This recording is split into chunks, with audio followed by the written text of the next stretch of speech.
Hello दोस्तों, एक बार फिर मैं आप सभी का अपने चैनल स्पेक्ट्रम स्टडी में स्वागत करता हूं।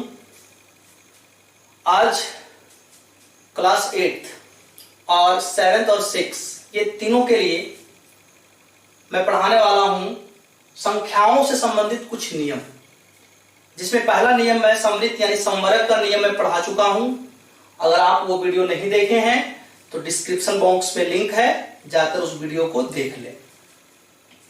आज हम लोग दो और नियम को कवर करेंगे, जिसमें पहला नियम है क्रम विनिमय नियम। ये संख्याओं पर आधारित नियम है। मैं संख्याओं के बारे में बता चुका हूं कि मुख्य रूप से 4 संख्याओं को लेकर हम लोग चलेंगे: प्राकृत संख्या, पूर्ण संख्या, पूर्णांक और परिमेय संख्या, natural number, whole number, integers and rational number. और संक्रियाओं को क्या करेंगे? 4 संक्रियाओं को लिया है, योग को, व्यवकलन यानी घटाव के लिए, गुणा और भाग के लिए। तो आइए समझते हैं सबसे पहले क्रम विनिमय नियम क्या है। नाम में मैं बताया था कि एवरीथिंग इज नेम। नाम में है कि क्रम विनिमय, क्रम को बदल देना। कैसे? तो मान लो ये दोनों है, ठीक है, इस तरफ रेड ब्लैक है, इस तरफ ब्लू है। मुझे कहना है कि इस क्रम को बदल दो, तो मैंने क्या किया, ये बदल दिया, यानी ब्लैक की जगह पर ब्लू को कर दिया, अब ब्लू की जगह पर ब्लैक को कर दिया, तो ये हो गया क्रम की अदला बदली। तो ये क्या सभी पूर्ण संख्या, सभी संख्याओं में जो संक्रियाएं हैं, क्या उनमें ये नियम लागू होता है कि हम जांच करेंगे।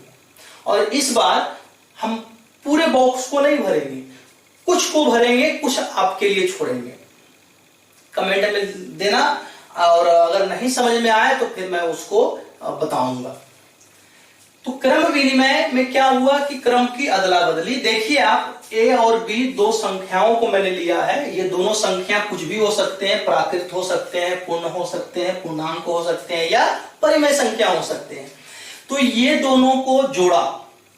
हालांकि सिर्फ यही नहीं है, लेकिन मैं एक दिखा चुका हूं कि ये योग के लिए है, ऐसे और भी बहुत सारे होते हैं। तो दो संख्याओं को जब हमने जोड़ा और इसका क्रम को बदल दिया, ए पहले था, बी बाद में था, बी पहले हो गया, ए बाद में हो गया, और जब जोड़ रहे हैं तो बराबर आ रहा है। तो हम कह सकते हैं कि प्राकृत संख्या में योग के लिए क्रम विनिमय नियम मान्य है, लागू है, नियम होता है। कैसे चेक कर लेते हैं?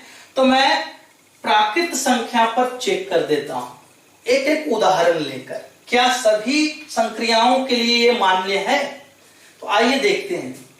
योग के लिए हम चेक करते हैं। तो कोई भी दो प्राकृत संख्या ले लो आप, अपनी पसंद का। ये जरूरी नहीं कि मैं जो ले रहा हूं आप भी लो, कोई भी दो। मैं ले लेता हूं 8 और 11। मेरा मन, आपका मन जो है सो लीजिए, लेकिन प्राकृत संख्या होना चाहिए। अब देखिए, इसके क्रम को बदलो, तो 11 जोड़ 8 ये होगा। अब देखिए क्या दोनों के परिणाम में अंतर आया। ये दोनों को जोड़ रहे हैं 19 और ये दोनों को भी जोड़ रहे हैं तो 19, यानी दोनों का मान बराबर है। तो हम कह सकते हैं कि प्राकृत संख्या योग के लिए क्रम विनिमय नियम का पालन करती है। तो हम यहां लिख सकते हैं हाँ, पालन करती है। अब घटाव के लिए यानी व्यवकलन के लिए देखते हैं कि क्या ये मान्य है। फिर से दो नई संख्याएं लेते हैं, जरूरी नहीं कि आप ये भी लेकर कर सकते हैं, दो नई संख्या को लेकर कर सकते हैं। तो मैं लेता हूं इस बार 15 और 7। व्यवकलन है तो व्यवकलन किया, क्रम विनिमय करो तो 7 माइनस 15 कर दिया ना क्रम विनिमय। 15 पहले था, 7 बाद में था। अब हम 7 को पहले किया, 15 को बाद में किया, क्रम को बदल दिया। अब देखिए यहां आया 8 और यहां आप कितना बताइए, बोलिए कितना आएगा जी? -8 आएगा। क्या ये दोनों बराबर है? मैं संख्या में पढ़ा चुका हूं कि धनात्मक संख्या हमेशा ऋणात्मक संख्या से बड़ी होगी। तो ये बड़ी है, बराबर है कहां? Is not equal. इसका मतलब है बराबर होना अगर होता तो क्रम विनिमय नियम लागू होता, पालन होता। नहीं है तो नहीं होगा, यहां लिखेंगे नहीं। है ना। गुना के लिए देखें, फिर से दो संख्याओं को लीजिए, मैं ले लेता हूं इस बार 6 और ले लेता हूं 10। बदलो, कितना होगा 10 इंटू 6, बदल दिए, देखो इधर भी 60 इधर भी 60 लागू हो रहा है। कई बहुत जितने भी एग्जाम्पल ले लो सब में ये होगा, तो यहां भी हम लिखेंगे हाँ होगा। भाग के लिए लो, मैं 30 लिया और 6 लिया, या 10 ली, आप बदल दो, यहां तो 3 आ रहा है, लेकिन यहां कितना आ रहा है 1/3 यानी 0.333 आएगा, जो कि किसी भी दृष्टिकोण से बराबर नहीं है। और भी उदाहरण लोगे तो यही सब आएगा। तो यहां भी भाग के लिए प्राकृत संख्या क्रम विनिमय नियम लागू नहीं करती है। बात समझ में आया। अब इसी तरह पूर्ण संख्या, पूर्णांक और परिमेय संख्या को ले लेकर हम लोग चेक करेंगे और उसका निष्कर्ष हम लोग यहां लिखेंगे, है ना। जल्दी से पूर्ण संख्या, प्राकृत संख्या, मैं परिमेय संख्या का दिखाता हूं नीचे, बाकी दोनों आपको करना है। अब दो परिमेय संख्या को लेते हैं, आसान परिमेय संख्या लीजिए ताकि आपको जोड़ने में आसानी हो। और उसके लिए क्या करेंगे, हम हर को बराबर कर देंगे, क्योंकि हर को बराबर करेंगे तो जोड़ने में आसानी होगा। अब इसको क्रम को बदलो, दोनों तरफ हल करके देखो, ये तो हो गया 7, इधर भी 7 हो गया, ये 8/7, और इधर भी कितना आया 8/7, यानी ये दोनों बराबर हैं और ये नियम लागू होता है, तो हाँ लिखेंगे। ज्यादा कुछ नहीं, घटाओ भी अगर हम यहां कर दें, 2 को है हम ले लिए घटाओ, तो यहां कितना आया, यहां आएगा आपका -2/7 और यहां आएगा 2/7।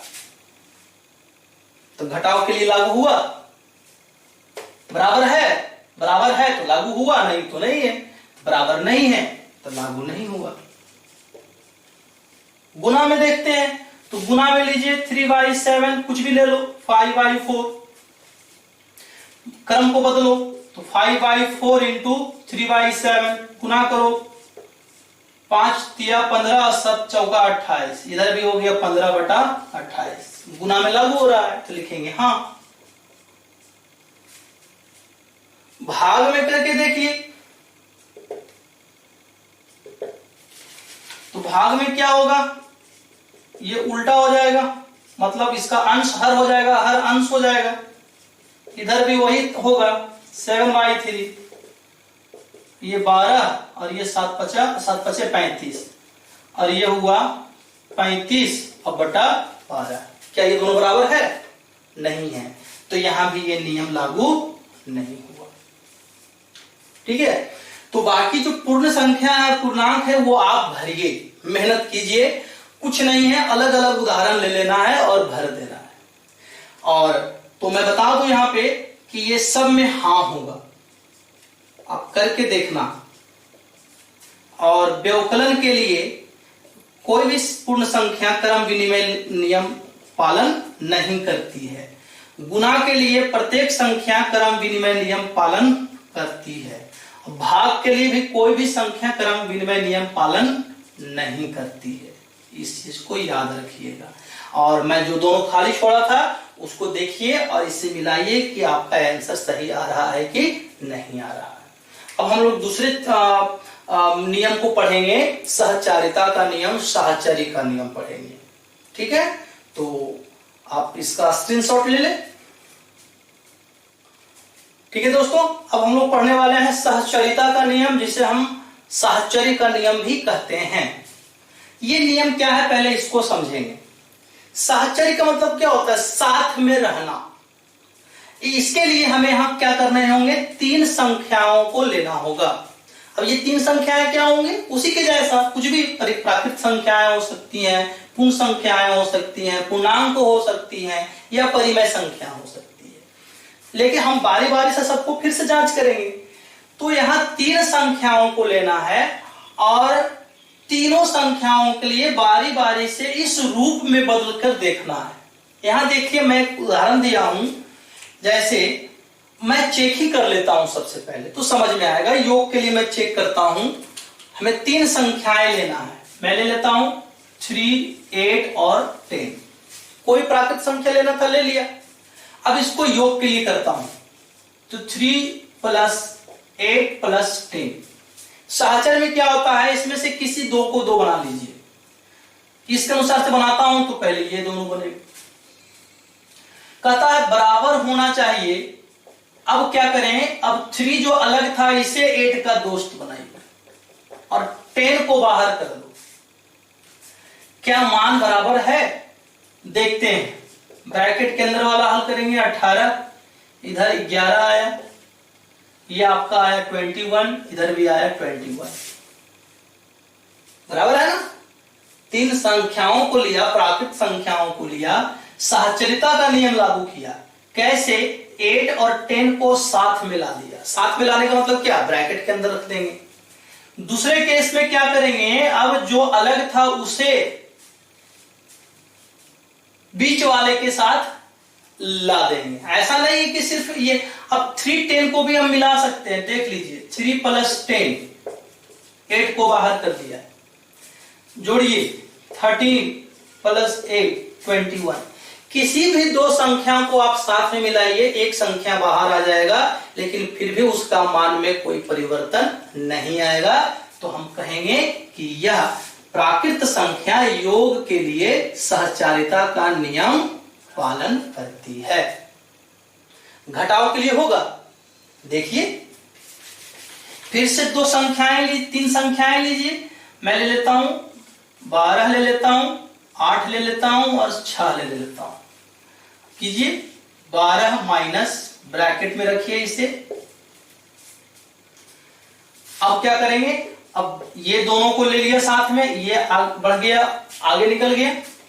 ब्रैकेट को हल कीजिए, ये 2 आया, ये 4, ये 6, ये 10 आया, ये आपका -2 आया, है कि नहीं।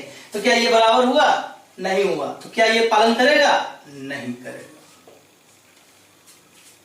गुना के लिए देखिए, तो गुना के लिए इसी को ले लो या यही ले लो, सब जगह गुना कर दो। तब क्या होगा, देख लीजिए। पहले ब्रैकेट के अंदर का गुना होगा तो ये 3 ऐसे ही रह जाएगा, 10 8 80, इधर हो गया 8 3 24 और गुने 10, ये हो गया 240 गुना करने पर, और ये भी हो गया 240। मतलब गुना के लिए भी सहचारिता का नियम पालन होता है। तो लिखेंगे हाँ, है ना। और भाग के लिए, भाग भी चेक कर लो आप। 15 भागा 8 भागा 4 ले लिए। अब इसको बदलो तो 15 में 8 को भागा पड़ेगा, अब ये 4 बाहर निकल जाएगा। ये तो बड़ा आसान से हो गया, आसानी से हो गया। 8 को भागा देंगे 4 से, 2 आया। ये तो कुछ होगा नहीं इस प्रकार से। भाग का उल्टा जब गुना करेंगे तो 1/4 आएगा। ये हुआ 15/2 यानी 7.5। इधर कितना आएगा, 15/8 चौक 32, कभी बराबर नहीं आएगा। तो भाग के लिए भी सहचरिता का नियम लागू नहीं होता है। तो इसी तरह आपको सभी को देखना है, सभी संख्याओं के लिए ये सहचरिता का नियम को देखना है। कैसे, मैं फिर बता दूं, 3 संख्याओं को लेना है। अब पूर्ण संख्या है तो पूर्ण, चूंकि प्राकृत और पूर्ण में ज्यादा कोई अंतर नहीं है, सिर्फ शून्य का अंतर है, तो वो सेम हो जाएगा। पूर्णांक आप लेकर देख लीजिए, पूर्णांक भी लेकर देखेंगे। और इस तरह से किसी भी 2 संख्याओं, 3 संख्या को लेंगे तो किसी भी 2 संख्याओं को ब्रैकेट के अंदर रखना है और एक संख्या को बाहर कर देना है। और फिर दूसरी बार में क्या करना है कि जो बाहर है उसे फिर किसी न किसी संख्या के साथ अंदर रखना है। और इस तरह से 3 केस बनेंगे। और तीनों केस में यदि परिणाम अगर बराबर आता है, एक जैसा आता है, तो वह उसके लिए नियम, सहचरिता का नियम लागू होगा। तो मैं, आप करना है, मैं इसके लिए आपको यहां पर दे देता हूं। ये सभी योग के लिए हाँ होता है, क्रम विनिमय के जैसा। व्यवकलन के लिए नहीं था, यहां भी नहीं होगा। गुणन के लिए हाँ होगा, सभी संख्याओं के लिए और भाग के लिए भी सभी संख्याओं के लिए साहचर्यता का नियम लागू नहीं होता है। आप इसको घर में करना, एक दो बार बनाओगे, यकीन मानिए दिमाग में इस तरह से छप जाएगा कि फिर ये मिटेगा नहीं। तो दोस्तों, ये वीडियो कैसा लगा? अगर अच्छा लगा है तो लाइक कीजिए और चैनल को सब्सक्राइब कीजिए ताकि ऐसा ही वीडियो आपको मिलता रहे और आप इससे काफी लाभ प्राप्त करें। दोस्तों को भी शेयर किया कीजिए ताकि वो भी इसका लाभ उठा सके। हो सकता है कोई दोस्त मेरे बारे में नहीं जानता हो या इस चैनल के बारे में नहीं जानता हो, तो उनको आप शेयर कीजिए तो वो भी इस चैनल का लाभ उठा सके। तो दैट्स ऑल फॉर